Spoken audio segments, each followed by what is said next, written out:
Hello guys, welcome to Pakistani real reaction. तो कैसे हैं आप सब? उम्मीद है आप सब बढ़िया होंगे। मेरा नाम है मुदस्सिर। मैं हूं मुबश्शिर। सो गाइस, भारत की स्टॉक मार्केट ने मचा दी तबाही, अकेले में दे दी यूएस के डॉलर को टक्कर।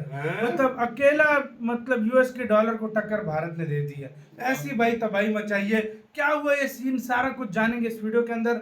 बाकी बातें करेंगे बाद में। भाई काउंट डाउन करते हैं 3 2 1 एंड स्टार्ट। भारत की इकोनॉमी और भारत की जीडीपी को लेकर जो अपडेट आ रही है उसको देखकर अमेरिका से लेकर चाइना, ब्रिटेन, यूरोप और कई सारे वेस्टर्न देशों की आंखें खुल गई हैं और किसी को विश्वास नहीं हो रहा कि भारत आखिरकार ये सब कैसे अचीव कर सकता है। भारत की सफलता का राज क्या है, ये खुद डोनाल्ड ट्रंप को विश्वास नहीं हो रहा होगा। दरअसल डोनाल्ड ट्रंप ने 2 अप्रैल को पूरी दुनिया के ऊपर रेसिप्रोकल टैरिफ्स अनाउंस करके ग्लोबल इकोनॉमी को रिसेशन की ओर धकेल दिया था, जिसके बाद अमेरिका, चाइना, ब्रिटेन, यूरोप और भारत समेत दुनिया भर के देशों की स्टॉक मार्केट क्रैश कर गई थी।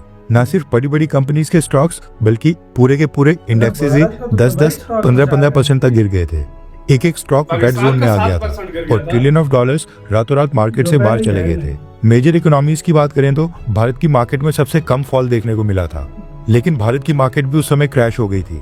अब डाउनफॉल तो भारत का सबने देख लिया था, मगर जो भारत ने कमबैक किया है उसको देखने के बाद अब दुनिया की सभी मार्केट हक्की बक्की रह गई हैं। दरअसल डोनाल्ड ट्रंप ने दुनिया के सभी देशों के ऊपर रेसिप्रोकल टैरिफ्स को 90 दिनों के लिए वापस लेने की जो अनाउंसमेंट की थी, उसके बाद सबको लगा था कि मार्केट दोबारा से ऊपर चढ़ेगी और 2 अप्रैल के लेवल को क्रॉस करके एक पॉजिटिव गेन देखने को मिलेगा। लेकिन रिजल्ट्स इसके बिल्कुल उल्टा रहे। दुनिया के तमाम देशों की मार्केट 2 अप्रैल के आसपास आने के लिए स्ट्रगल कर रही है, जबकि भारत रिकॉर्ड के ऊपर रिकॉर्ड बना रहा है। सबसे पहले आप अमेरिका की डाउ जोन्स का चार्ट देखिए। 2 अप्रैल यानी कि जिस दिन डोनाल्ड ट्रंप ने पूरी दुनिया के ऊपर रेसिप्रोकल टैरिफ्स अनाउंस किए थे, उस दिन डाउ जोन्स इंडस्ट्रियल एवरेज 42,200 के ऊपर ट्रेड कर रहा था। लेकिन आज 18 अप्रैल को डाउ जोन्स 42,200 से 3,100 पॉइंट्स नीचे 39,100 के ऊपर ट्रेड कर रहा है। यानी कि रेसिप्रोकल टैरिफ्स 90 दिन के लिए वापस लेने के बाद भी डाउ जोन्स 15 दिन के अंदर 7.3% डाउन चल रहा है। अब सेम हाल अमेरिका के नैस्डैक इंडेक्स का भी है। 2 अप्रैल को डोनाल्ड ट्रंप के रेसिप्रोकल टैरिफ्स अनाउंस करने से पहले नैस्डैक इंडेक्स 17,600 पॉइंट्स के ऊपर ट्रेड कर रहा था, लेकिन आज 18 अप्रैल को जिस समय हम ये वीडियो बना रहे हैं, इस समय नैस्डैक इंडेक्स 1400 पॉइंट्स नीचे 16,200 के ऊपर ट्रेड कर रहा है। यानी कि रेसिप्रोकल टैरिफ्स 90 दिन के लिए वापस लेने के बाद भी नैस्डैक 15 दिन के अंदर 7.9% यानी कि ऑलमोस्ट 8% डाउन चल रहा है। यूरोपियन यूनियन की बात करें तो यूरोप का सबसे बड़ा इंडेक्स है यूरोनेक्स्ट 100 और 2 अप्रैल को डोनाल्ड ट्रंप के रेसिप्रोकल टैरिफ्स अनाउंस करने से पहले यूरोनेक्स्ट 100 1560 पॉइंट्स के ऊपर ट्रेड कर रहा था, लेकिन इस समय यूरोनेक्स्ट 100 1560 से 110 पॉइंट्स नीचे 1450 के ऊपर ट्रेड कर रहा है। यानी कि रेसिप्रोकल टैरिफ्स 90 दिन के लिए वापस लेने के बाद भी यूरोनेक्स्ट 100 15 दिन में ऑलमोस्ट 7% डाउन चल रहा है। अब ये तीनों दुनिया की मेजर मार्केट्स हैं, जिनकी मार्केट कैपिटलाइजेशन भारत से कई गुना ज्यादा है। ये आज भी 7 से 8% डाउन है और पिछले 15 दिनों में इन्होंने नेगेटिव रिटर्न्स दिए हैं। ये तो एग्जाम्पल के तौर पर मैंने आपको दुनिया की 3 मेजर स्टॉक मार्केट का डेटा बताया है और यही हाल दुनिया की सभी मेजर कंट्रीज के स्टॉक मार्केट्स का चल रहा है। लेकिन भारत की स्टॉक मार्केट इस समय अलग ही फॉर्म में दिखाई दे रही है।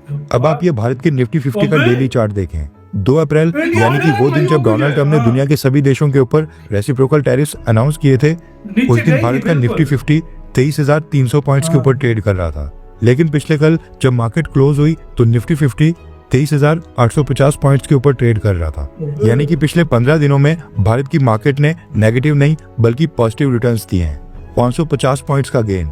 और कैलकुलेशंस के अकॉर्डिंग भारत की मार्केट पिछले 15 दिन में 2.4% ऊपर आई है।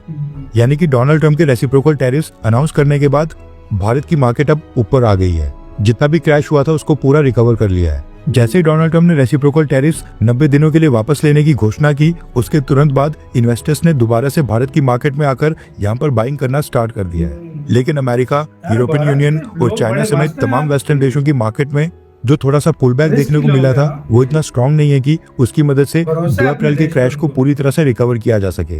इसलिए मार्केट्स उस सदमे से अभी तक बाहर नहीं आई हैं और 7 से 8% अभी भी डाउन है।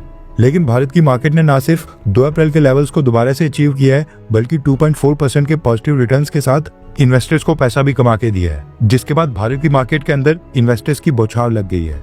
इन्वेस्टर्स ने भारत की मार्केट में खुलकर पैसा डालना स्टार्ट कर दिया है। दुनिया की मेजर मार्केट्स की बात करें तो भारत एक लौता देश है जिसने क्रैश से रिकवरी कर ली है।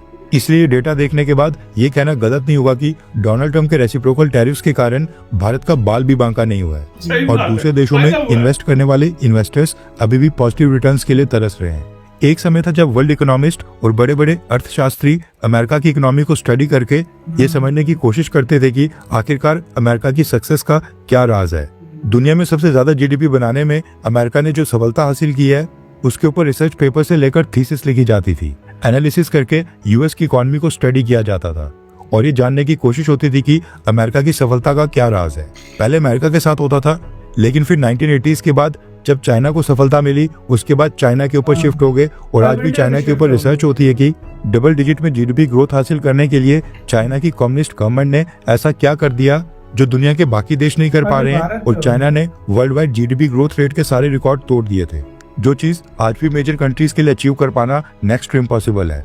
लेकिन अब चाइना का भी समय खत्म हो गया है और आईएमएफ से लेकर वर्ल्ड बैंक, मूडीज, फिच और तमाम फाइनेंशियल इंस्टीट्यूशंस आज की डेट में भारत की इकोनॉमी की सक्सेस देखकर अचंभित रह गए हैं। तीसरा किसी को जाइंट विश्वास होता नहीं हो है पा रहा है कि डोनाल्ड ट्रंप भी हाँ। भारत का कुछ भी नहीं बिगाड़ पा रहे हैं, जबकि दुनिया के बाकी सभी देश इस समय पैनिक मोड में आ गए हैं।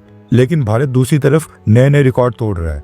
इस बार तो भारत ने टॉप की 15 मार्केट्स को बीट करके सबको चौंका दिया है। ये दिखाता है कि भारत की इकोनॉमी सिर्फ ग्लोबल सेंटीमेंट्स के ऊपर डिपेंडेंट नहीं है। अमेरिका या चाइना के ऊपर हम निर्भर नहीं करते हैं, बल्कि भारत की अर्थव्यवस्था अपने इंटरनल रिफॉर्म्स और पॉलिसी डिसीजंस के ऊपर टिकी हुई है। इसी के साथ यार वीडियो खत्म। भारत ये कर क्या रहा है, दुनिया इस टाइम परेशान है भाई, पूरी दुनिया घाटे में जा रही है, भारत मुनाफे में जा रहा है, प्रॉफिट में। यार जो नुकसान हुआ था ना, जो ट्रेडर ने नुकसान उठाया था, मतलब 5% से ज्यादा मार्केट गिर गई थी, इंडिया ने वो नुकसान भी पूरा कर दिया और 2% से ज्यादा फायदे में जा रही है। आप प्रॉफिट भी उनको मिल तो फिर मुझे ये बताओ, जब एक मार्केट इतने फायदे में जा रही हो, पूरी दुनिया की 15 मार्केटें जो है बड़ी, वो डाउन में चल रही है, कोई 7%, कोई 8%, कुछ तो है ना भारत में। तो एक तो भारत में पर इन्वेस्टर्स जो है उनको फुल भरोसा है, जो स्टॉक्स वगैरह खरीदते हैं। दूसरा, उनको पता है अगला जायंट भारत है, क्योंकि पहले जो अमेरिका पे स्टडी होती थी, फिर चाइना पे होती थी, अब हो रही है भारत पे स्टडी। बड़ी बड़ी रिसर्च कंपनीज अब इसके ऊपर स्टडी करती हैं कि भारत ये कैसे मेंटेन कर रहा है। इसके दो बड़े रीजन है। एक रीजन तो ये, जब ऊपर जा रही है तो दुनिया के जितने इन्वेस्टर है सारा इन्वेस्ट कर। दूसरी सबसे बड़ी इसकी मेन वजह, इंडिया की मार्केट ऊपर क्यों जा रही है, चाइना पे लगे 245% टैरिफ। अब उधर से सबको पता है कि अगर ये इसी तरह रहे, वो सारी इन्वेस्टमेंट इंडिया में करानी है। इंडिया के ऊपर टैक्स कम है, फ्री ट्रेड एग्रीमेंट करने वाला है, सबसे ज्यादा फायदा किसको होगा, इंडियन को। और जो जिन्होंने इधर शेयर खरीदे हुए, जिन्होंने इन्वेस्ट किए हुए, सबसे ज्यादा किसको है, इंडिया की एक तो जियोपॉलिटिक्स ऐसी है, कोई कुछ बिगाड़ ही नहीं पाता। और दुनिया की यार पूरी बड़ी मार्केट है, अमेरिका कुछ नहीं घंटा बिगाड़ सका। दुनिया की सबसे बड़ी मार्केट है यार इंडिया। तो भाई ये बात जो है आपकी, का क्या राय है इस पे बताना, बहुत ज्यादा कार्यक्रम